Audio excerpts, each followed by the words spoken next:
Welcome to UpYourStack podcast. I'm Noah Berk, host of the show. I'm also the co-founder of OBO, an elite HubSpot partner. Every week, we feature some of our favorite HubSpot app developers who either have built their applications on HubSpot or have pre-built HubSpot integrations to help you get the most out of your HubSpot tech stack. So there's definitely something for everyone here. Thanks for listening today. And I'm pleased to present Josh from SalesReach.io. Who has a really cool application to help sales reps personalize their communication with their clients so they can help sell more. So Josh, welcome. I'm excited to have you on the show today. This is where the fanfare is supposed to come in, right? Come on, we should have audience. You have fanfare. I can do the confetti if I want to. If I want to bring in the rock and roll show, we can do this too. Come on, welcome to the show. Wow. I know people listening are like, what am I missing? They're going to have to tune into the rebroadcast on YouTube or wherever this ends up, right? But yeah. Thanks for having me on. Hey, thanks for agreeing to come on today. Yeah. And Josh, what I'd like to start off with first is you have a great application, but why or what inspired you to start SalesReach? Yeah, it's a long story, and I'll make it as short as I possibly can for everybody because nobody wants to listen to 20 minutes of that. But here's the story. I owned my own marketing agency years ago. And I had been in sales my entire career up to that point. I've been in sales ever since that point as well. But I was super frustrated with my sales process. I just hated it. Specifically, what I hated about it was I felt like nobody ever knew where anything that I sent them was, ever. Every meeting I ever had. It's a common problem. Yeah. Every meeting I ever had ended with, hey, can you send me some information? Hey, can you send me some information? Now, sometimes people say that because they don't know what else to say to just get off a call with you. So that's fair. Let's say that. But many times, if you actually do want to get to a point where somebody can actually move forward and sign on a dotted line, they are going to need to receive information from you. And they're going to need to share that information internally. And so at the time, I was just really frustrated that everybody was constantly asking me to resend things. And so what I started doing was standing up web pages for every prospect and customer that I worked with. And that is where I would load everything that they needed from me. And that way, they didn't have to ask where it was. I would just make a page and say, here's your custom link. Go here to get everything. I'm going to update this whenever you need it from me. That was the beginning of it.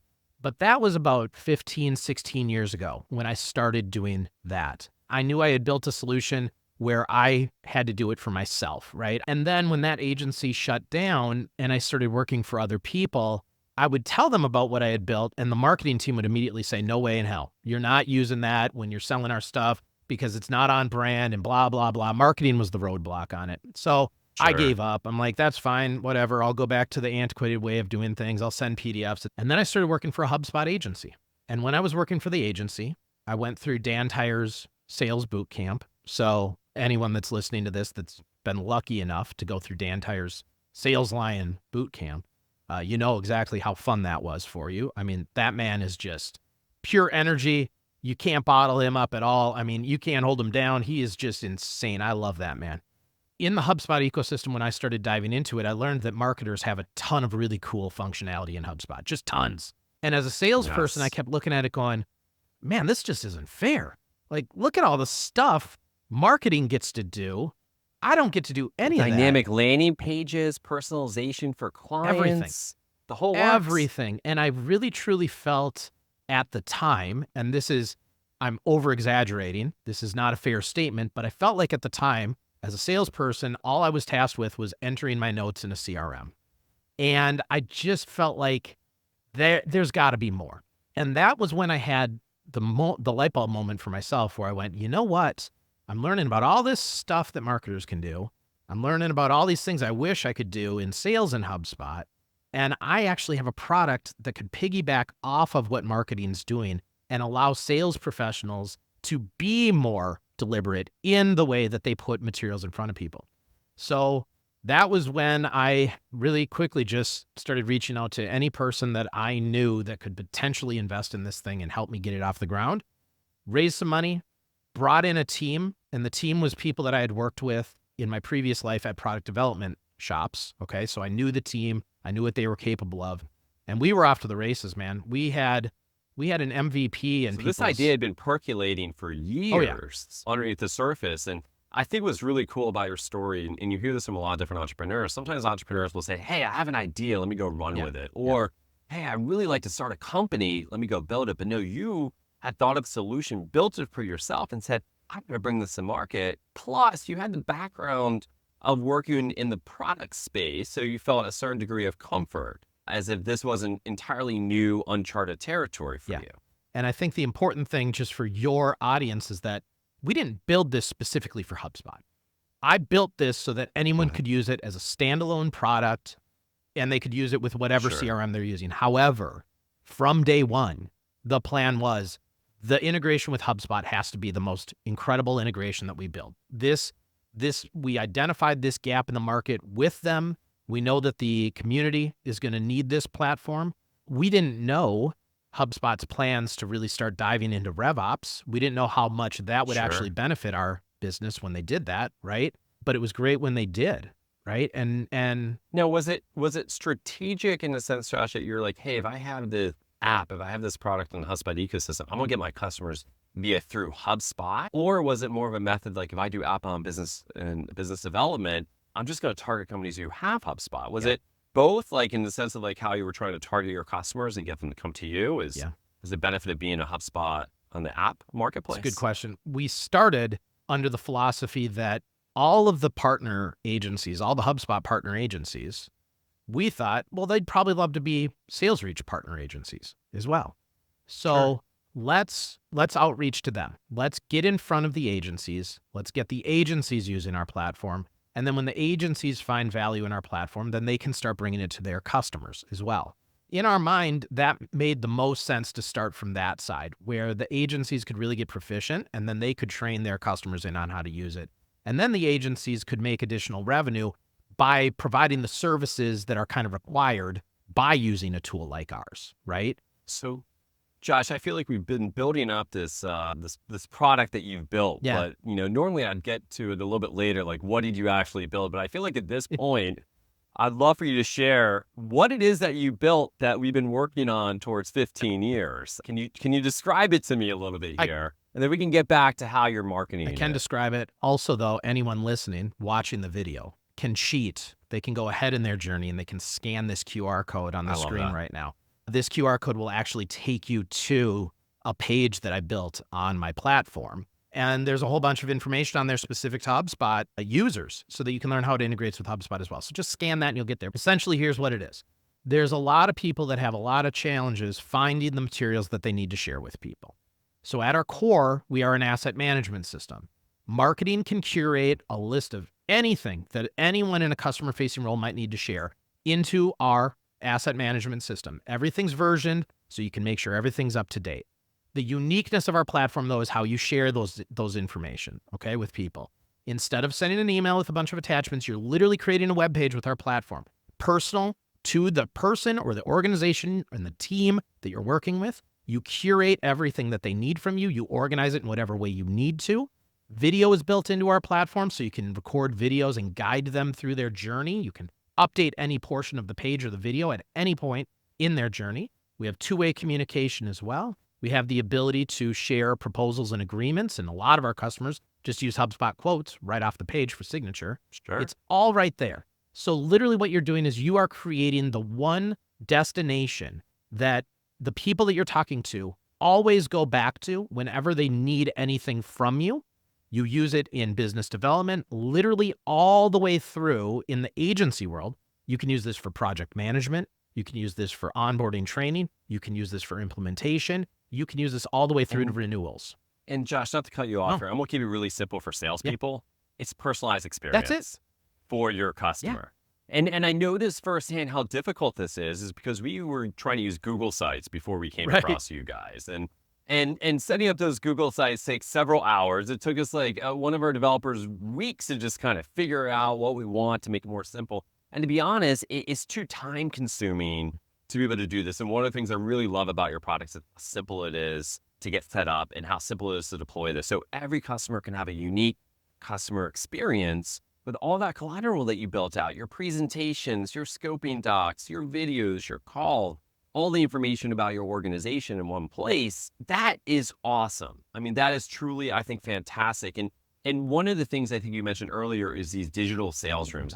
As a sales organization selling HubSpot services, we're constantly going through and saying, how do we give a better experience, not just obviously once they become a customer, but before they become a customer? Because normally it's not just the person you're talking to, maybe the champion, but there may be economic buyers that you've yet to have a conversation with that you're going to need to be able to share this. And you don't want to play the game of telephone and say, hey, Mr. or Mrs. Customer, here's the information we have. You go ahead and share this. Instead, as you mentioned earlier, you can put a video up there to be able to speak to the entire company. The page that I had that QR code leading to, and I'll give you the link to the page. You can put it in the show notes for people as well if they just want to click to it. But there's some articles in there from Gartner.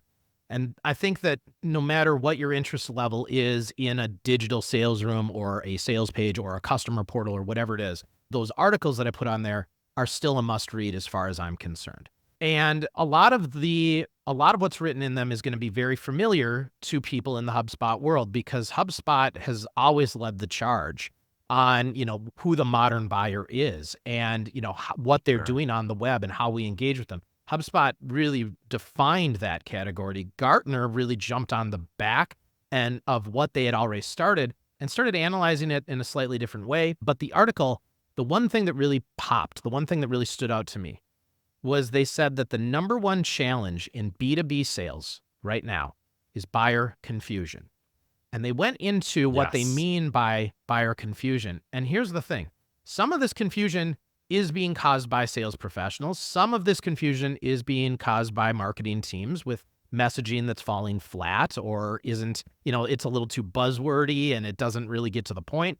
But where the confusion is truly coming from is the fact that buyers keep thinking they can do all of this without talking to sales. They don't want to talk to sales. We have just become this dirty entity that they just, for whatever reason, they think, if I get on the phone with sales, they're going to push me into spending $10,000 more than I wanted to, or $50,000 more than I wanted to. Those dirty salespeople are going to screw this whole thing up. I'm going to do it on my own. But here's the problem. With all the information available to buyers in the B2B space, because marketing teams are creating all kinds of stuff, because people like you have a podcast that they can listen to and learn things, right? They feel that they can just gather up all their own stuff, and then they're doing the same thing for other vendors. And then they're trying to organize all of those thoughts and bring it to their team. And guess what? It's not organized. It doesn't make sense. They still need someone to guide them through their process properly.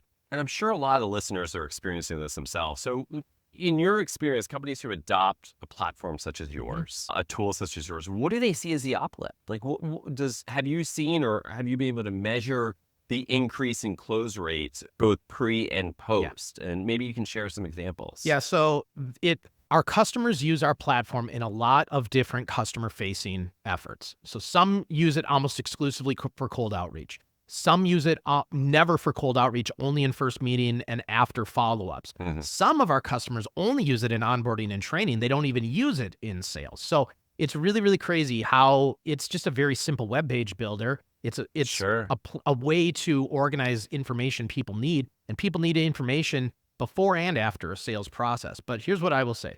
Some of my favorite use cases with our platform have been the results companies get that do a lot of RFPs in their business development. Okay. Everybody hates RFPs across the board. I don't know how many you do a month, Noah, but I've tried to get away from them. They're time consuming and they feel impersonal. They're horrible. And it's hard to really convey the value via simply typing out, some words. Every other company is going to type out something similar. And I think the big problem is when you're responding to an RFP, everybody's forced to respond in the same way for the most part, right? Because there's a portal that you go to upload your responses and your documents, and the receiving party is going to go into that portal and extract everything from all the vendors. And guess what? You all look the same. Nobody stands out in that game. And so what my customers do is they create what a lot of my customers call a finalist presentation, right? But they'll make a page with everything that they put into the RFP program. Okay. It's all on my page though. And then on top of it, they're able to put anything else they want, right? So, hey, I followed the rules. I uploaded everything the way you wanted it to, but also on top of that, here's the cherry on top. Here's a link to a page where everything's organized for you, so you don't have to download it and reorganize. And we recorded some videos from the team members that you'd be working with. Those live on the page. We recorded a presentation for you to watch. That lives on the page. And it's a game changer. One of the biggest successes that I had with that, I have a customer that is in the office furniture sales space. Office furniture. RFPs all day long. Lucky if he had a 10% win rate on these RFPs. It's a competitive space. He started using my platform exclusively for RFP responses, and he called me one day and he said, I didn't even know about this. He called me one day and he goes, dude, has anybody ever told you how good this thing works in RFPs?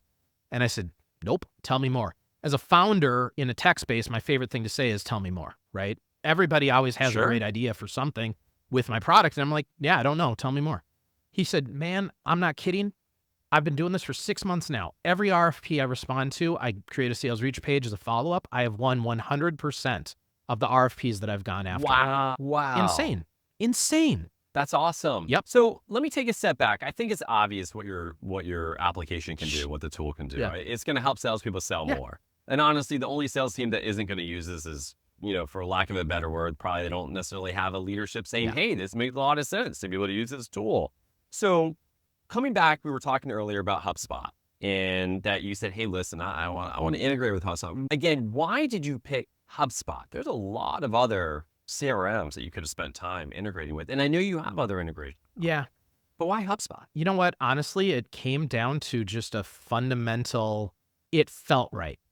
They felt like the kind of company that I wanted to be closely associated and aligned with.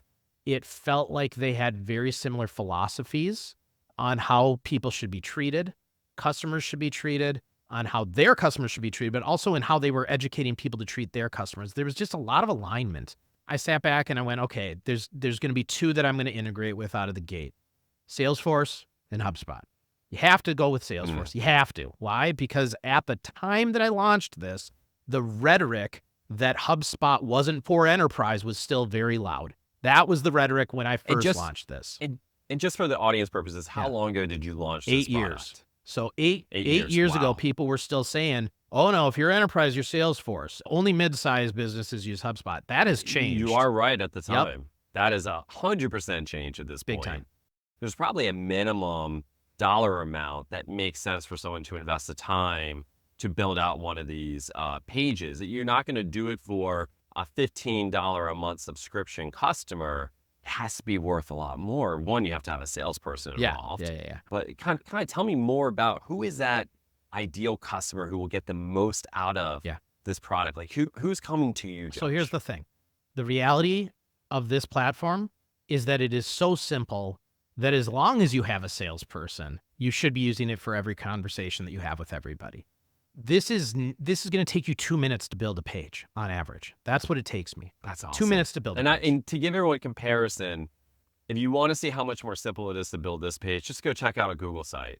Try having your team build out a Google site. When my team first experienced this, they were blown away by how easy it is to use this tool. So kudos to you and what you built. The time savings is super important, but the most important thing, there's a couple of things I want to point out, and I'm not directly answering your question that you asked because there's a couple important things that I need to point out here. Number one, I do not call this a sales enablement tool. I call it a buyer enablement tool. My focus is not how easy this is for salespeople to build. Though it is easy, that is not what I care most about. What I care most about is that you're able to create something that makes your buyer's life easy. So though the sales enablement category is huge, and I get it, it's semantics, right? But the buyer enablement segment is very, very, very small. There are very few tools in the market that actually first think about the receiving party, your customer's experience, in more that just focus on, oh, okay, salespeople want to go fast. Why do you think AI is going crazy right now? It's because everybody wants an easy button in life on everything, right? And I'll tell you one thing. Sales doesn't have an easy button. There's no easy button to sales. No. Sales is a relationship game. It is a commitment of time.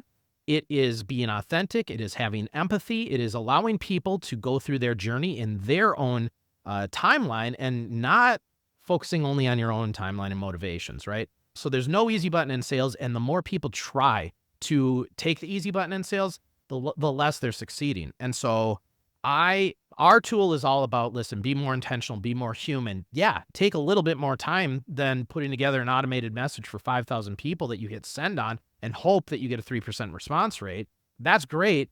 But what I'd rather do is just be very, very deliberate with a smaller amount of people and have more success with that smaller amount of people because of those efforts. So it's a buyer enablement tool. I think you gave so many good sound bites here for any sales leader to think through. First of all, buyer enablement, I love it. And part of the reason why is, I think of sales enablement tools, but to your point, it's about buyer enablement, helping them buy from you. And I agree, that's a much better way to describe what you do versus sales enablement. Yes, the sales team is using it, it's enabling them to sell more, but it really is enabling the buyer to buy from you and be able to remember what it is that you're even talking about in the first place. So in terms of like the ecosystem itself, like are you competing against these deal rooms? If so, how do you compete against these deal rooms? Yeah, I'm competing against them now because now there's more that exist. When I first launched this, they didn't. And marketing teams were legit telling me I was crazy. So I would meet with... Was it because you were trying to sell to the marketing team, or do you generally sell to like a VP of sales or VP of revenue? Who's the one who initiates the conversation? When I started this, I was courting sales leaders first. And then I would encourage them to bring marketing into the conversation very quickly after. That's what I would do, okay? Now I do get courted by more marketing teams. But when I do, I am very deliberate in telling them, I need you to bring your sales leadership to this meeting. And then I need you to bring actual sales people to this meeting as well, because I don't want you just buying something that marketing decides sales needs to use, and then sales is going to fight it all day. There's a lot of challenges with a tool like this. Number one of the big learnings for me is that never assume that people are going to see just because I can put a visual of something in front of people, right? Like I linked to an entire web page that I built on my platform for your audience. I can't tell you how many people I put a page just like that in front of, and they would respond and go, oh, so you're a video platform. And I go, what? And they'd say, well, we saw the video in the email. So you're a video platform, right? You put a video on that page, so you're a video platform, right? And I'm like, I need you to expand your mind a little bit here. Get out of your own way. Do you not understand what is in front of you here? Explaining this was job number one, because it was so early in the market at that time that people were just like, oh, okay, so it's a video on a web page. I get it. And it's like, no, there's a lot more here. Now that digital sales rooms have become more of a thing, now it's just the difference between them. There's not a billion of them. There's like tens of them right now, and they all do it in a vastly different way. We're all very different products. Some of the products favor analytics over everything.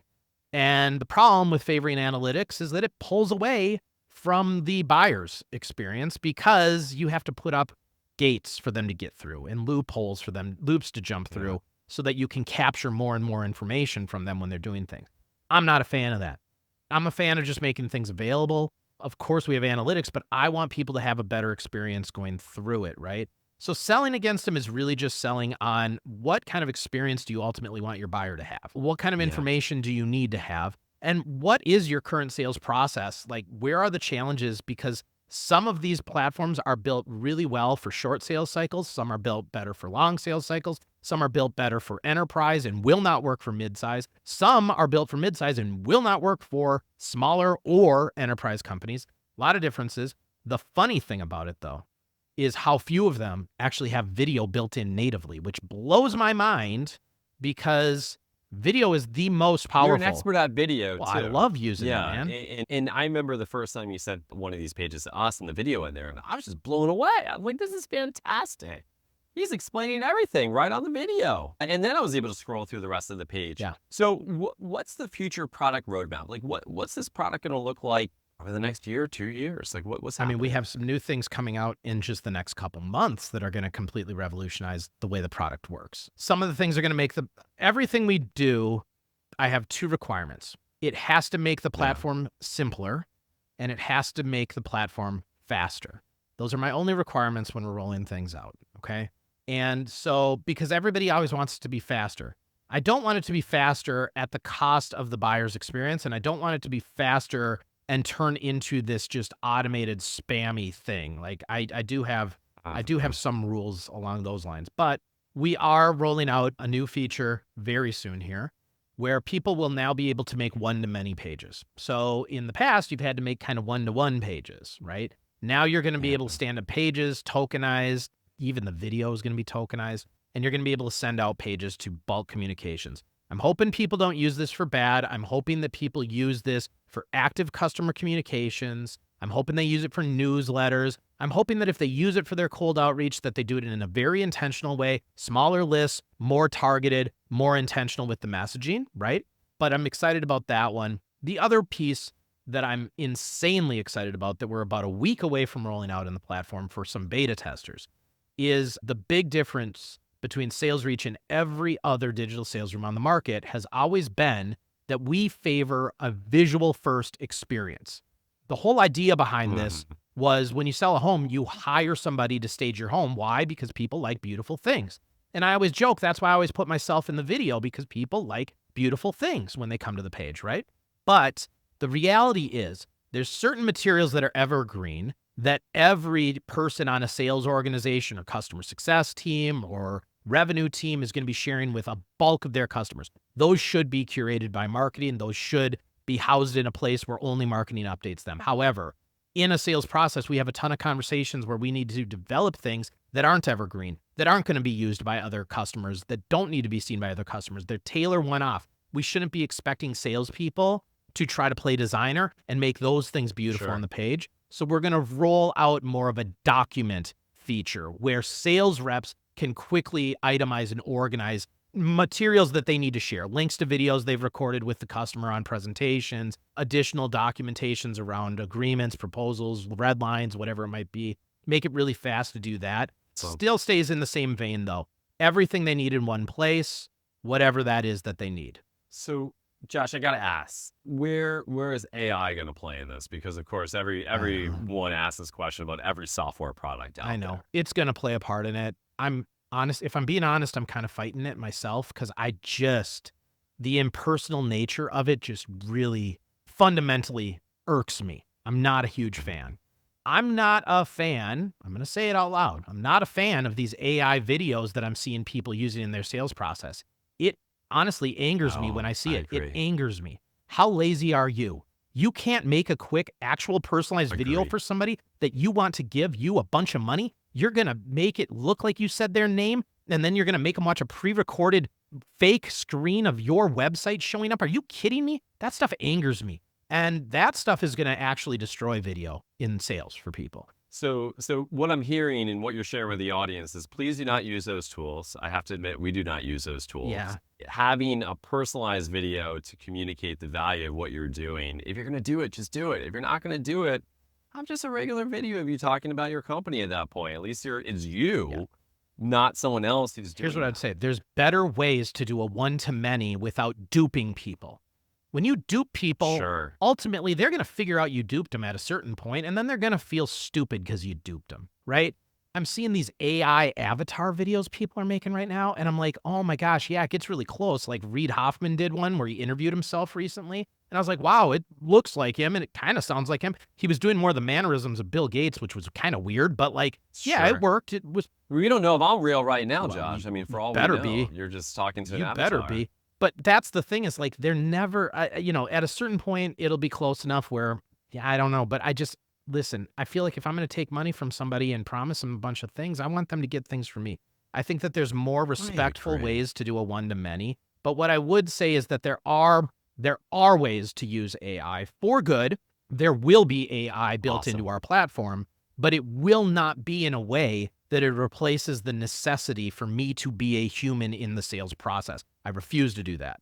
So Josh, obviously being in the HubSpot ecosystem, I have to ask, what are other apps that you either use or you're like, this is just really cool? Yeah, so the thing is, I used to use a lot more of the apps than I do now because now my product actually has like so many different things into one place that I don't need much more on top of it. I just don't.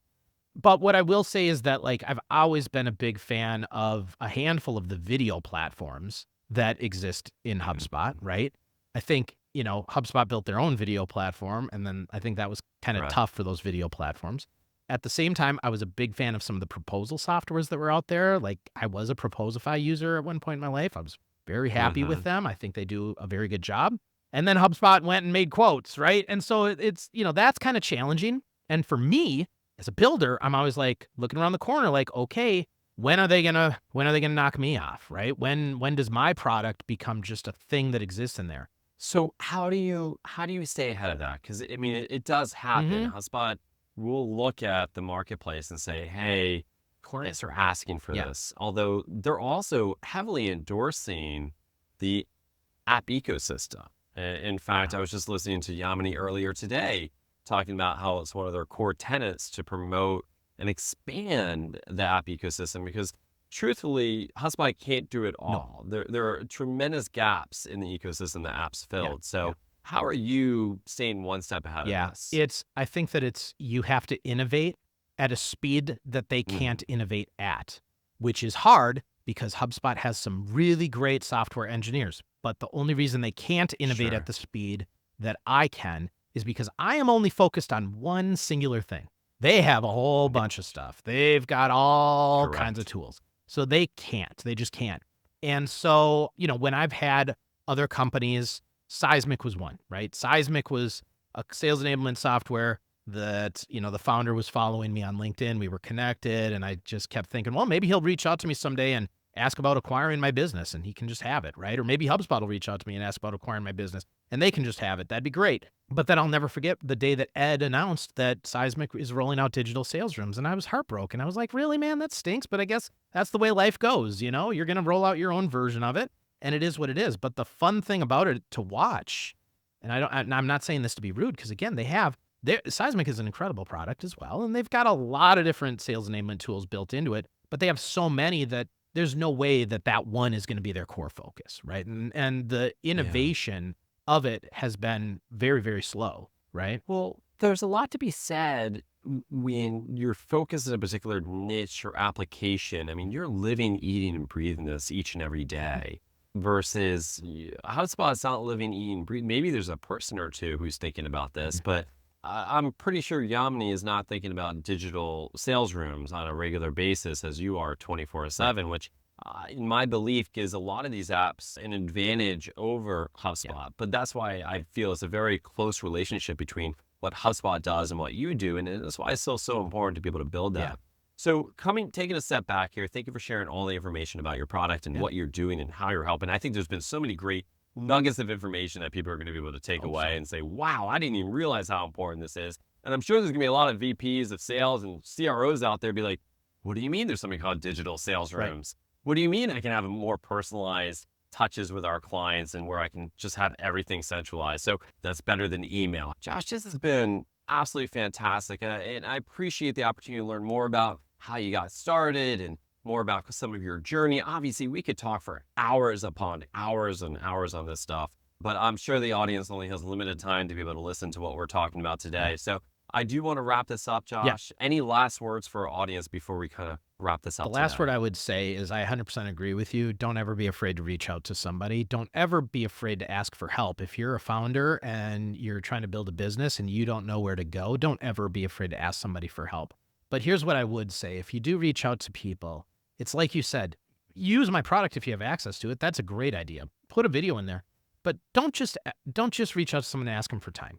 You got to give them the reason why you should be having that conversation. Give them a little bit of background on it. Most people are willing to help. It's just most people are very busy. And if you reach out and say, hey, Josh, I need 15 minutes of your time, my response is probably going to be, you know what? So does everybody else. But if you reach out to me and say, Josh, specifically, this is my challenge, and I think that you're perfectly suited to help me through this, would you be willing to give me 15 minutes of your time to work through this? Absolutely. That sounds like a really great thing to talk about, right? Everybody wins in that scenario. Josh, by all Yeah. means, thank you for being my Yeah. first guest It on the was awesome. show. And then thank you for the audience listening today. That really wraps it up. Again, Up Your Stack is a weekly podcast featuring HubSpot app partners and developers.